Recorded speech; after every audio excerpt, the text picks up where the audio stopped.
पवन star Pawan Singh के जो manager हैं अमित सिंह, उनका आज बर्थडे है और बर्थडे का आयोजन करने के लिए बहुत ज़्यादा बड़े पैमाने पर जो है पार्टी का आयोजन किया गया है।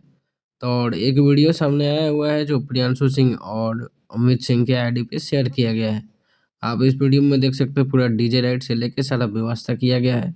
बैठने-उठने का बाकी बेहद ही उम्दा इंतज़ाम किया गया है और केक कटिंग का व्यवस्था भी होने वाला है क्योंकि जब पवन सिंह के मैनेजर का बर्थडे है, तो निश्चित है कि पवन सिंह थोड़ी देर में ज़रूर आएँगे और जब केक कटिंग का वीडियो आएगा, तो पवन सिंह का भी वीडियो सामने आएगा। और जानते ही हैं कि पवन सिंह जब आते हैं तो धमाल मचता है, तो रात बेरात प्रोग्राम होने वाला है शायद जैसे कि सुनने में आ रहा है। और मैनेजर का बर्थडे है तो ऐसा नहीं कि पवन सिंह वहाँ पे जाएँगे नहीं। पूरा खुल के न्यूज़ सामने आ रही है कि पवन सिंह वहाँ पे पहुँचेंगे, पूरा प्रोग्राम होगा और कुछ न कुछ हँसी मज़ाक मस्ती का वीडियो सामने आएगा।